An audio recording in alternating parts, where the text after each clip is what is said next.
In much of old Christian Europe, a new symbol now expresses the official idealism of the state.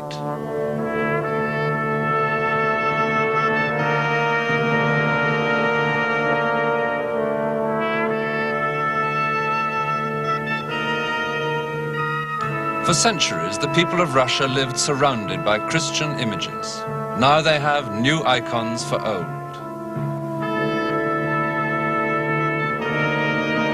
Holy Russia became the first country in the world to make it an article of faith that God does not exist.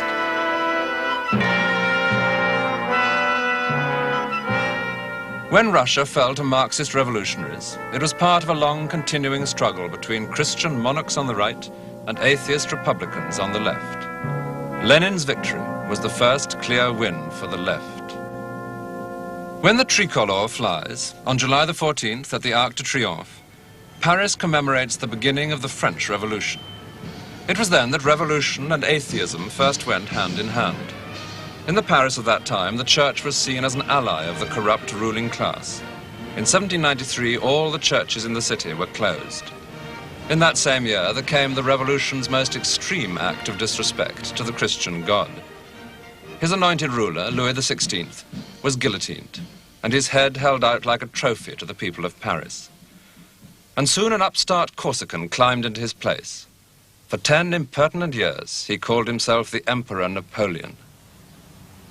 That was how events seemed to the French royal family. And when they came back to Paris, after the fall of Napoleon, they set about restoring a Christian, royalist France. One of the first things they did was to look for the body of the guillotined king. And they found it, on this site, buried in a common grave in quicklime. And so it was here that a monument was put up by his brother, now himself king as Louis XVIII. He called it a chapelle expiatoire, a chapel to expiate not only the murder of his brother, but all the unchristian horrors of the revolution. Soon there was a more majestic setting for the Christian royalist reaction. At Rheims, another king of France was to be crowned with all the splendor of a medieval ceremony. People are dwarfed by the great facade of this cathedral, and that was precisely the point that Charles X was making when he had himself crowned here. He was reasserting the old semi-divine idea of kingship. It was his answer to the impertinence of both revolution and atheism. When he organized a ceremony which deliberately brought to mind the romance and splendor of the Middle Ages, the king was claiming his place in an unbreakable chain of Christian authority, claiming God's special favor for the head that wears the crown. Such a medieval pageant was calculated to drive people to extremes. The supporters of the king were delighted. To his opponents, it all seemed totally ludicrous. Soon, Charles was passing laws which were even more divisive. Everything was done to favor the clergy and the nobility. And a new penalty was decreed for blasphemy: death. Well, this was no way to avoid a future revolution.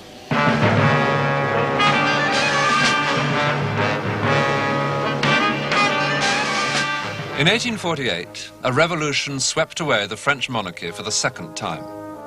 There were revolutions against many of the Christian kings of Europe that summer. The Pope even had to flee from Rome. And these upheavals were watched with special interest by 2 young Germans who had published in that same year the manifesto of the Communist Party, Karl Marx and Friedrich Engels. Its opening words were to become famous: "A spectre is haunting Europe, the spectre of communism. All the powers of old Europe have entered into a holy alliance to exorcise this spectre." Of the 2 authors, it was Engels who had experience of industrial life. He worked in a textile firm which was owned by his father in Manchester. This was the way the owners liked to imagine the factories which brought them their wealth. But Engels saw the factories for himself. And when he was only 24, he wrote a book about the real conditions of the working class in industrial England. He described how he took a rich merchant on a tour of industrial Manchester.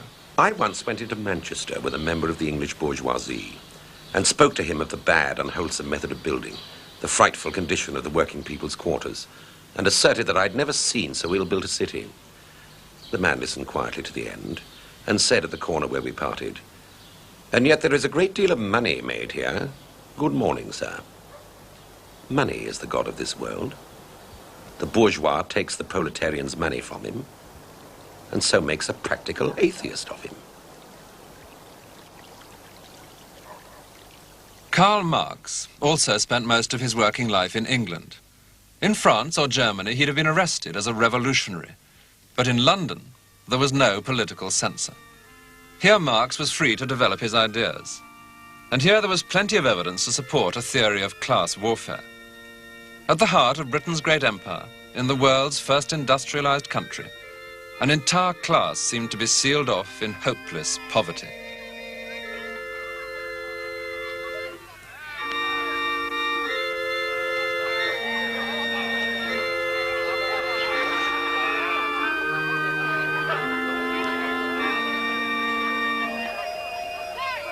Christian England did more than tolerate the atheist Karl Marx. It even provided him with the perfect place in which to do his work. Under another great dome, that of the reading room at the British Museum, Marx hatched out the first effective political system to do without God. The walls of the library are lined with reference books, and Marx liked to sit as near to them as he could. In fact, the tradition is that this very desk, 07, was his favorite seat. Marxism and Christianity are now thought of as the great rivals, but Marx himself regarded religion as a comparatively unimportant matter.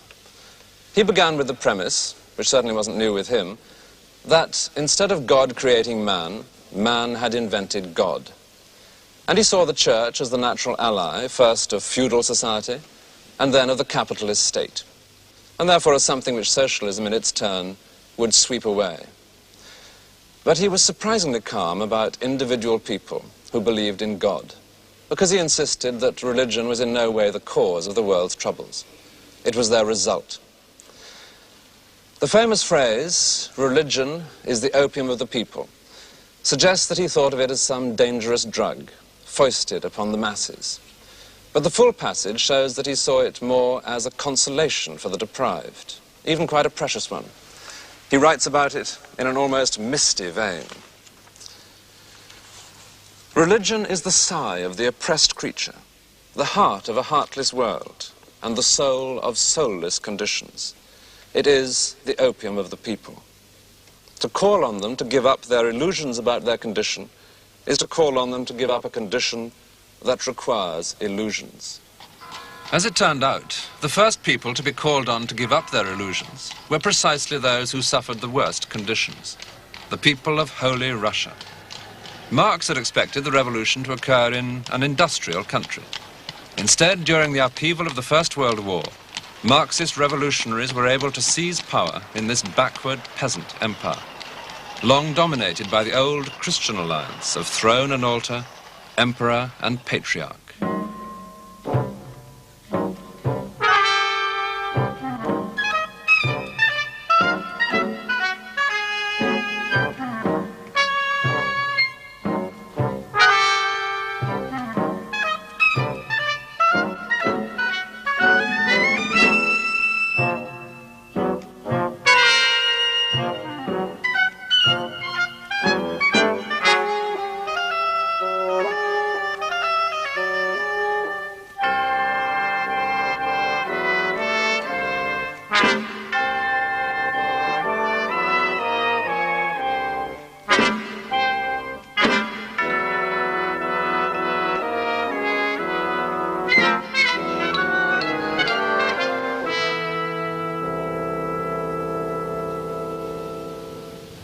Naturally, the new government seized the very extensive properties of the church. As with Henry VIII and the English monasteries, there was a sound economic reason for that too. Equally naturally, they set about undermining the popular religion. To give one tiny example, a priest in Georgia told a story of how a group of hungry schoolchildren were told to ask God for their daily bread. 3 times they asked, nothing happened. Then they were told to make the same request to Lenin, and lo and behold, round the corner there came a truck full of food. In shaping this first supposedly godless state, Lenin adapted the ideas of Marx and gave a harsher twist to Marx's phrase about religion. Religion is the opium of the people. It is a kind of spiritual gin, in which the slaves of capital drown their human shape. Every idea of God is unutterable vileness, vileness of the most dangerous kind, contagion of the most abominable kind. All modern religions and churches, all religious organizations, Marxism always regards as organs of bourgeois reaction, serving to defend exploitation and to stupefy the working class.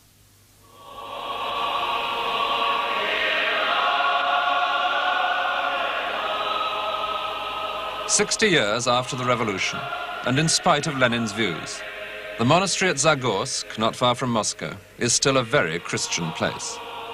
The annual feast day of the founder, St. Sergius, is one of the greatest church celebrations in the whole of Russia. On such a day, it's hard to believe that the revolution happened.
Высокопреосвященнейшего Никодима, митрополита Ленинградского и Новгородского, изъедите.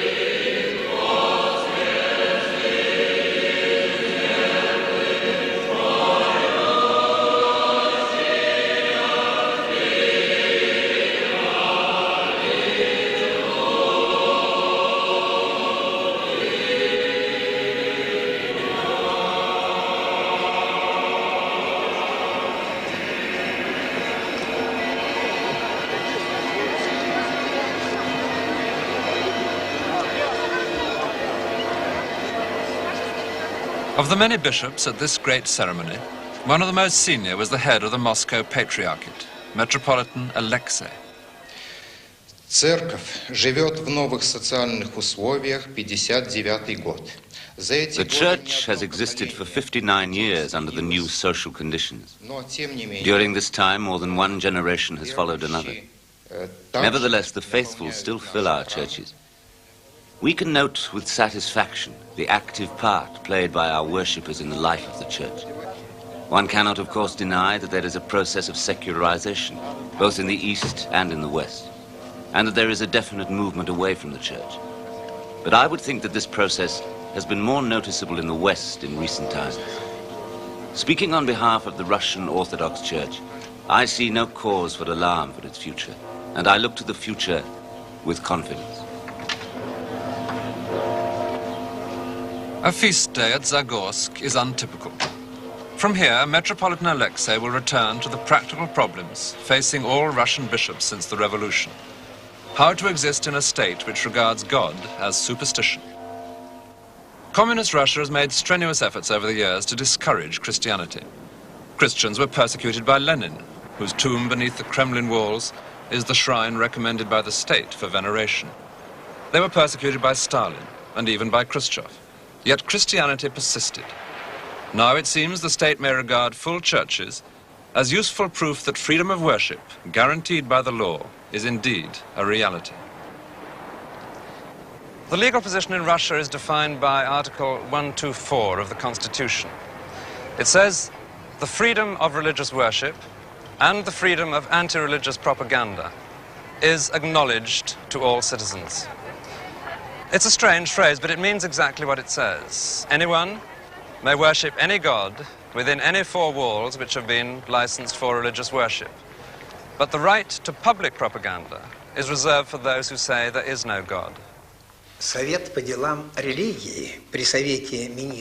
speak for the Council for Religious Affairs, which comes under the Council of Ministers of the USSR. It is a Department of State created to ensure the freedom of conscience in our country and to enforce Soviet law relating to religious denominations. Insofar as the attitude of the Communist Party to religious ideology is concerned, the party regards religious ideology as unscientific and takes appropriate work of enlightenment among the population. At the same time, the Communist Party is resolutely opposed to any disciplinary or repressive measures whatsoever directed against the Church and its members. Even if the state will not allow Christian propaganda today, it lovingly restores the Christian propaganda of past centuries. But this is seen only as evidence of Russia's historic past. Atheists here, as anywhere else, will be moved by the beauty of such a church, a memorial to the genius of those who built it, even if no longer to the God for whom it was built. Russians created this. There lies the point and the pride.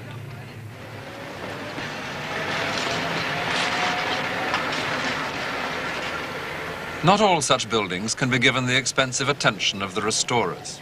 Many countries now face the problem of what to do with unused churches. And Russia is not alone in using them for strictly practical purposes. When a lorry turns into this ancient monastery today, it is delivering materials to a working factory. But this monastery has been given a use which would be approved of anywhere. It houses a collection of national treasures, Christian icons.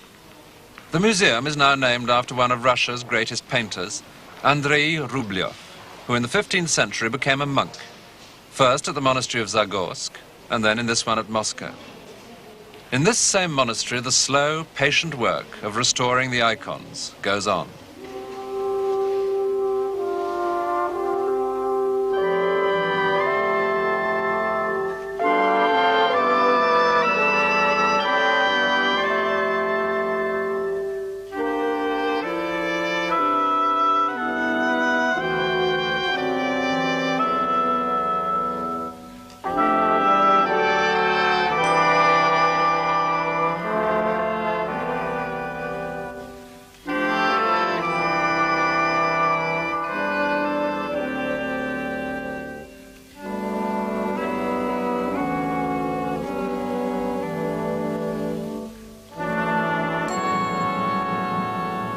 Icons were painted as far more than objects of art. They were above all objects of devotion. And in the homes of many people in Russia today, icons still fulfill that ancient role. Here, the old Russian Orthodox traditions continue. This house is in a small village near Moscow, Volokholamsk. In the countryside, Christianity still has its strongest hold. It's been calculated that some 40 million people, that's 1 out of every 6, still go to church in the Soviet Union. Holy Russia is still holy, whatever the official theories about God.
In many ways, life in a Russian village goes on much as it always did.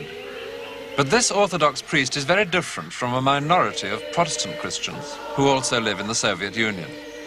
Unlike them, he doesn't go in for active propaganda, so he doesn't break the law and end up in jail. The Russian Orthodox Church may be criticized for this by evangelical Christians, but then it has a long tradition of being politically passive. It can exist almost as well under a commissar as under a czar. It remains ancient, attractive, gentle, and as far as the state is concerned, relatively harmless.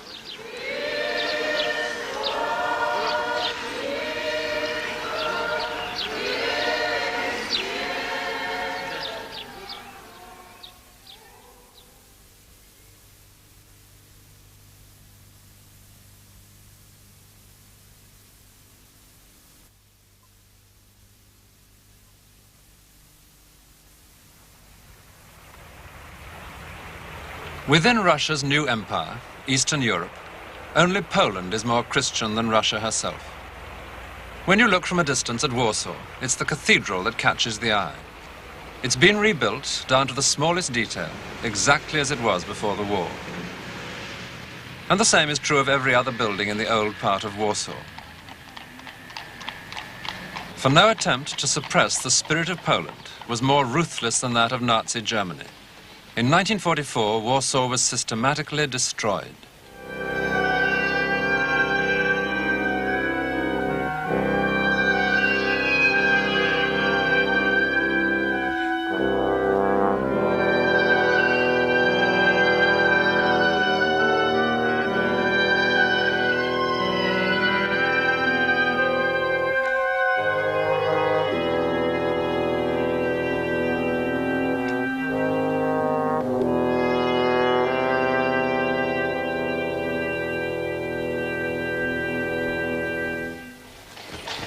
In rebuilding Warsaw, the Poles gave their answer. An answer as defiantly Polish as the red and white of the country's flag, and as defiantly Polish as the Roman Catholic Church. Warsaw's churches were reconstructed with the same care as any other building, together with their memorials to national heroes, such as Chopin and the leader of the wartime government in exile, General Sikorski.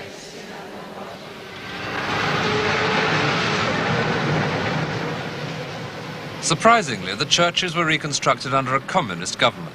The Russian army had helped to drive out the Germans, but there was no one to drive out the Russians. And the Palace of Culture, which Stalin presented to Warsaw, symbolized a new domination as well as a new ideology.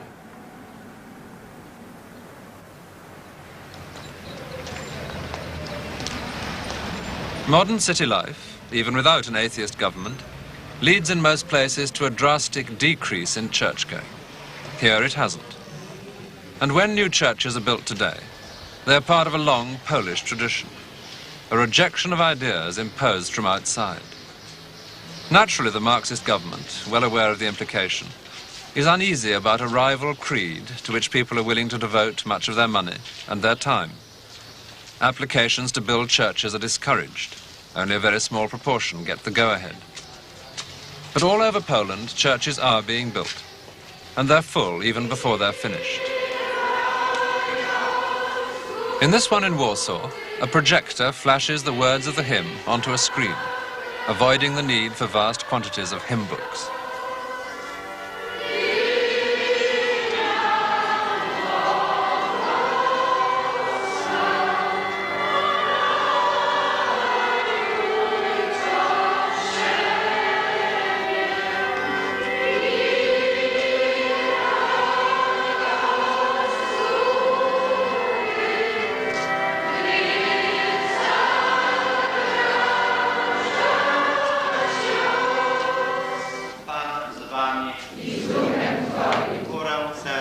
During the last war, the Roman Catholic priests increased their already high standing in Poland because of their courage and leadership among the almost unbelievable horrors which overtook these people. 1 out of every 5 Poles died during the Second World War, but only a fraction of those, about 10%, died from bombs or shells. The rest were victims of the attempt by one nation to wipe out all recognizable traces of another. Casualties of mass executions and of concentration camps. No wonder the population of Poland today is unusually young. No wonder the church here has an appeal more compulsive than Christianity can provide in most Western countries today. This is seen as different from the elderly peasant congregations of Russia as it is from the sparse congregations of Western Europe.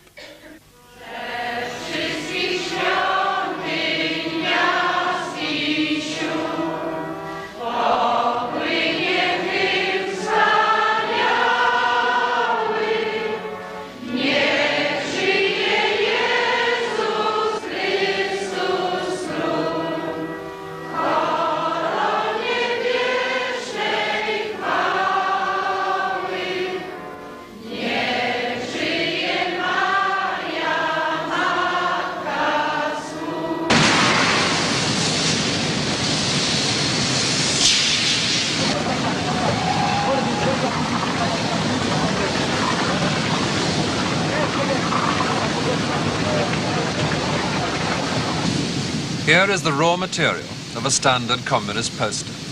The heroic worker at the forge, fashioning the socialist future. So the hammer takes its place beside the sickle. This great complex of factories was created from scratch in the countryside. It was to be a symbol of the new socialist Poland, and it was named accordingly, the Steelworks of Lenin. Nowa Huta, New Steelworks, is the name of the town where the workers live. This was to be the ideal socialist city. In the traditional way of such places, the morning air is filled with Marxist music.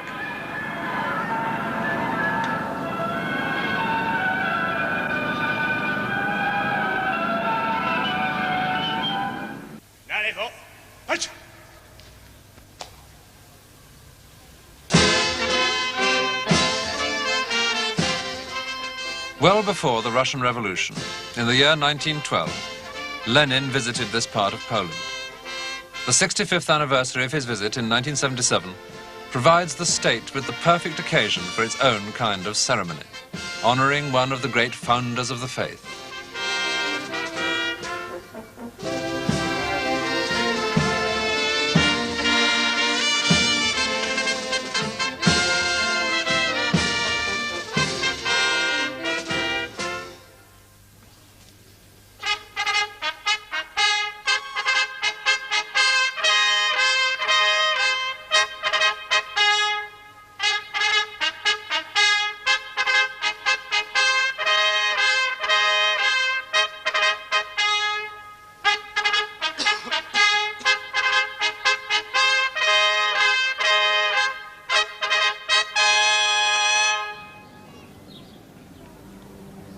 Communism can be seen as the world's newest religion, with productivity high among its articles of faith. The city of Nowa Huta was built with no provision for a church, so the Christians living here took matters into their own hands.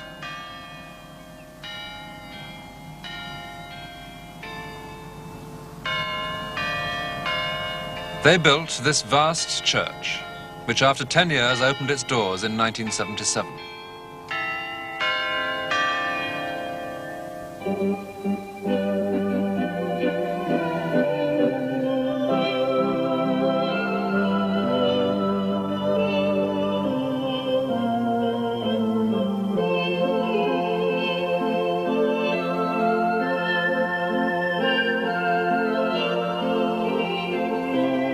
Saturday afternoon is a time for weddings, here like anywhere else. And the young couples are married with something of the speed and efficiency of a production line. While one pair kneel at the altar, the next bride and groom are awaiting their turn.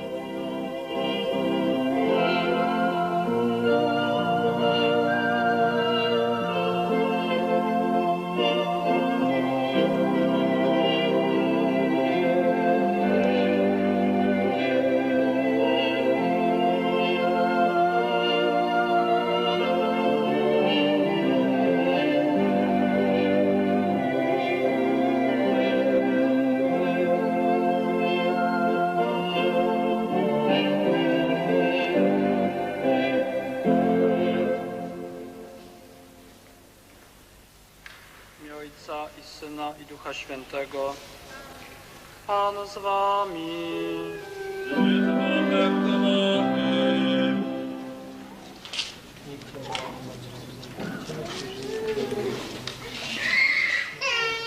Sunday is the day for another even more crowded Christian ceremony in the crypt of the church.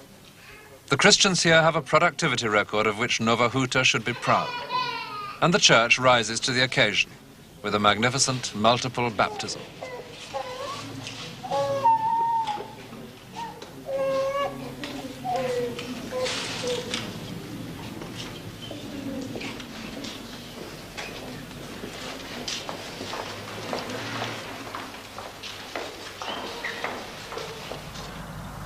The Christians built their church in a town of some 200,000 people, nearly all of whom depend on the steelworks. People come to Nova Huta because the wages are high, and there's plenty of modern housing. Socialism in that respect has delivered what it promised. In the sense that Marx had in mind, these people have been freed from living conditions that required the consolation of spiritual illusions. But that change has not caused them to give up their illusions. The father of this family works an 8-hour shift in the foundry. But every day, either before or after work, he puts in a few hours on Nova Huta's new church. This church has been paid for entirely with the money of those who use it. Part of the building work was done by the members of the congregation.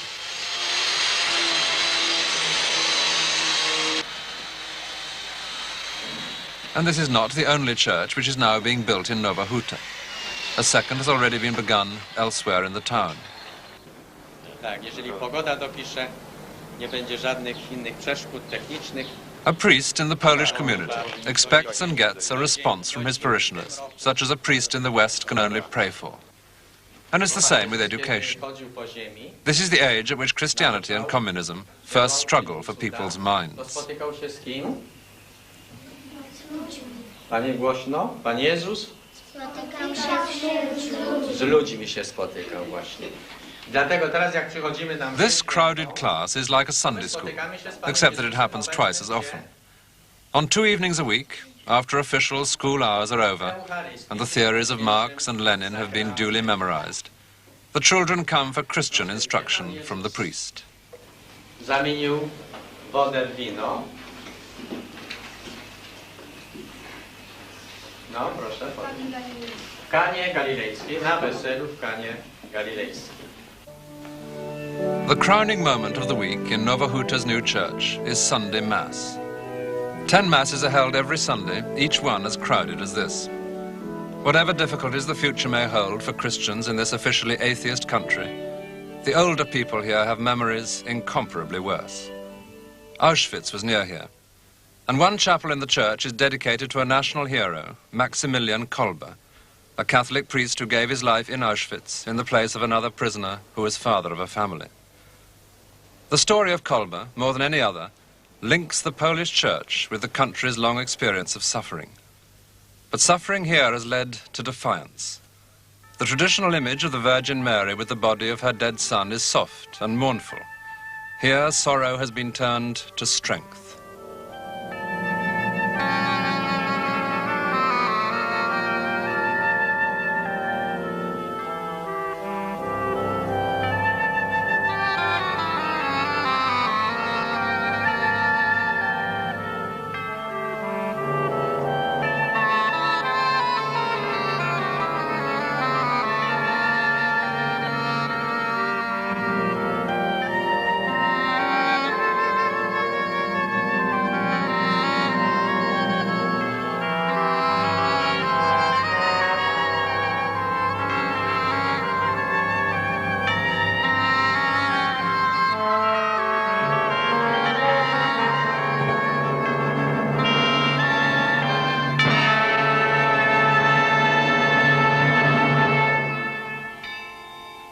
Poland has unique reasons for the strength of its Roman Catholic faith.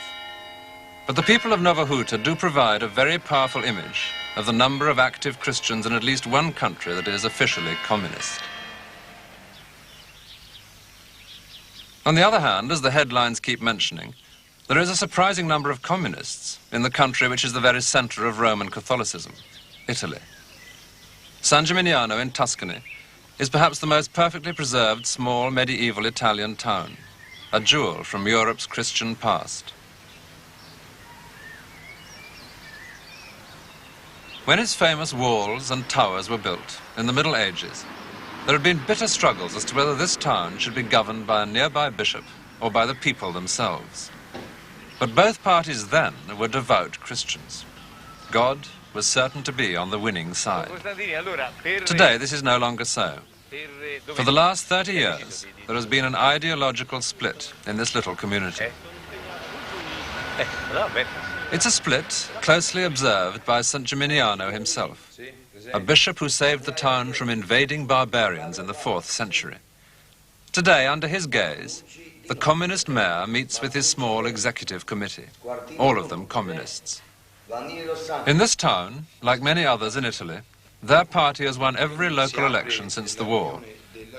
Compared to the extraordinarily corrupt ways of Christian politicians in Italy, it's the Communist Party, for many people, which has established a reputation for honesty, once thought of as a Christian virtue. It's the old problem of power. When the priest and his Catholic friends go about their business in San Gimignano, they're not much threatened by the politics of the mayor at this local level. Neither priest nor mayor can do much to frustrate the plans of the other. It's on a higher national level that the battle for power becomes bitter. And inevitably, whatever his own political views, the priest is likely to be identified with the Roman Catholic Party that has run Italy ever since the war. In 30 years, there have been more than 30 governments in Italy, all of them Christian Democrat. With a record like that, and with the general anarchy of Italy today, it isn't hard for the communists to seem the party of idealism. When the priest visits the prison at San Gimignano, he comes to a place where Italy's problems are all too plain. Some people wait in jail for up to 18 months before their case is even heard. Others, with better connections, go free. And this in a country whose government is, specifically, Christian.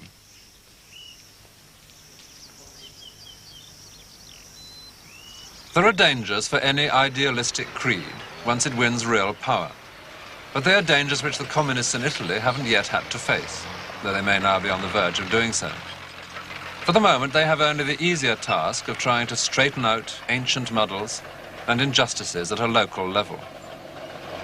On this occasion, the mayor of San Gimignano is visiting a vineyard which belongs to an absentee landlord.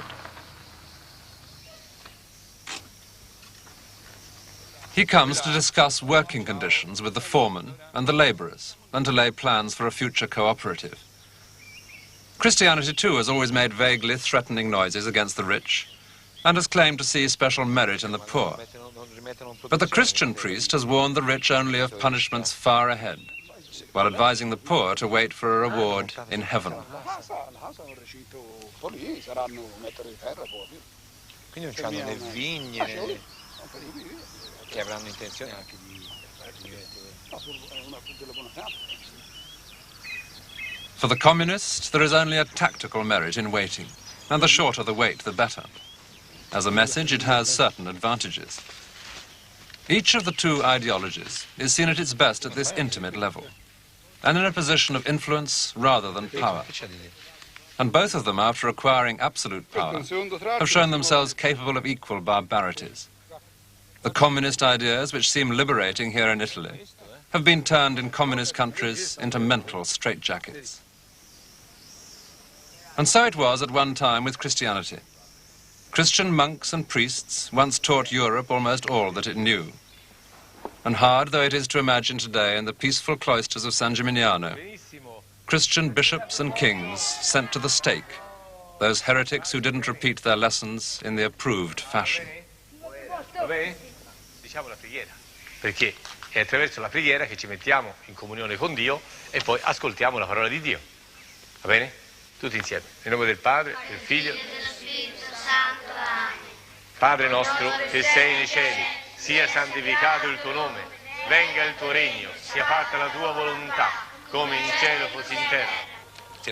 Give me a child until he is 7, and I will show you the man. It's a principle both the Christians and the communists agree upon. In many offices in Italy that look like this, a bribe is the price of action. Here it's not needed.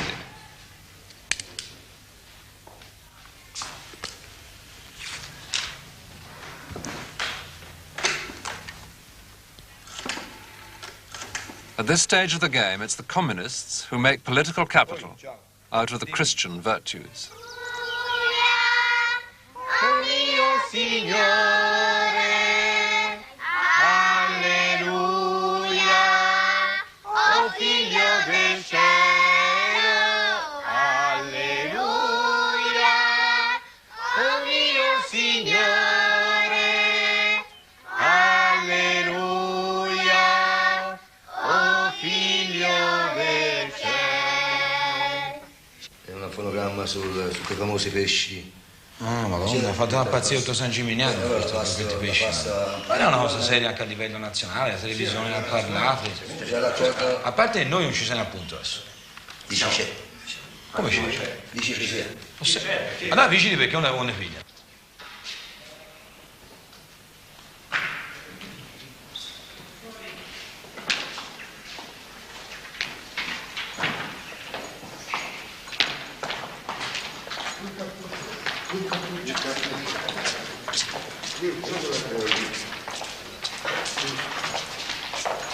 This rather sinister-looking ceremony is being carried out by the local branch of the Misericordia. It's a charitable organization which was founded in the 13th century to provide porters who would carry the sick to hospital.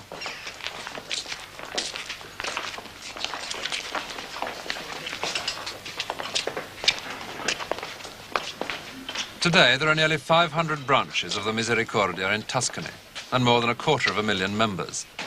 Each member, apart from paying a subscription, must vow to devote at least 1 hour a week for life to work of practical charity, which is still mainly in the medical field. This particular ceremony is the funeral of one of the members. Del funerale del nostro fratello con una preghiera. Ripetiamo insieme. When one of the Society's ambulances sets out to answer a call for help, the original charitable function of the Misericordia has been very precisely updated into the 20th century. 700 years ago, this charity was providing porters to carry sick people to hospital. Except that the porter's rough stretcher has now become an expensive and more comfortable ambulance, the act of Christian mercy is still exactly the same.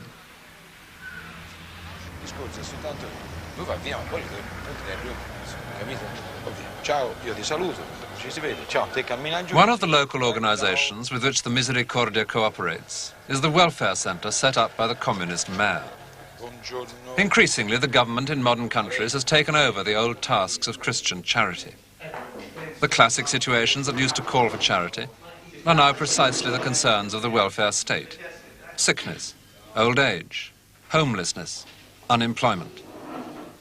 There are subjects on which the Misericordia would disagree with the people who run this centre.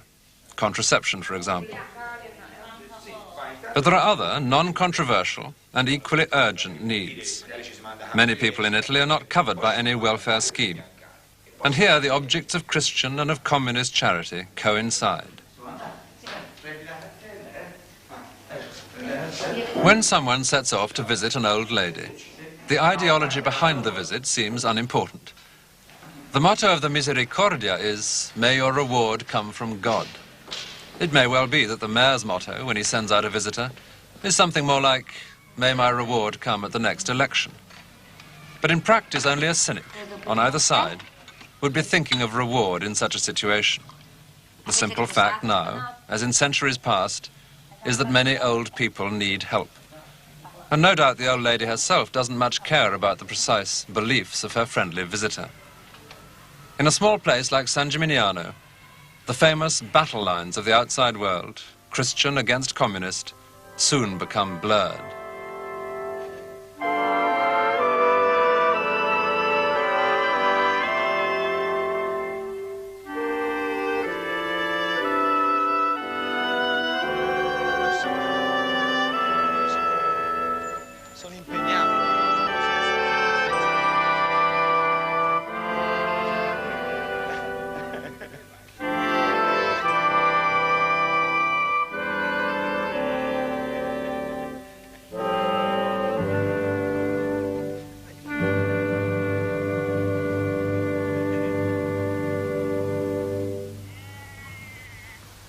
If Italy goes communist, it will certainly not cease to be Christian.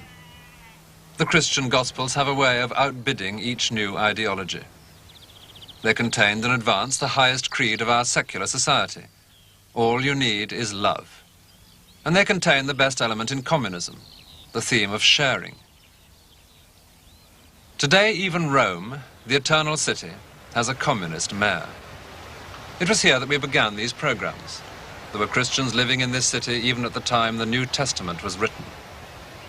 Yet the Christians described in the New Testament were themselves communists of a kind, sharing their possessions. What would they have made of all this? What would they have thought of the Christianity of emperors and kings and popes? They might be almost as shocked by the worldliness of later Christians as by the ungodliness of later communists. And yet, was the way of the early Christians the only truly Christian way, as has often been suggested? When planning this series of programs, I reread the New Testament straight through as if it were the book of some unknown religion. And I found it impossible to believe that someone coming to it for the first time would find any clear impression of what Christ or Christianity had stood for. He could choose from its sayings and its contradictory parables almost any message he liked. And Christians over the centuries have done precisely that. I was able to recognize all the different Christianities that 20 centuries have produced. Verses about Christ the King for the imperial Christians, pain and suffering for the Middle Ages, quietness, humility for those who prefer that kind of religion, a note of radical protest for the revolutionaries, and even the apocalypse for people who are every day expecting the end of the world. The ability to adapt is what makes for survival, and when it comes to survival, Christianity has certainly proved itself one of the fittest. The variety of Christians in the world today are like a record of the complex evolution of their faith. One thing all Christians can agree upon: in the beginning was the Word. But the Word required interpretation.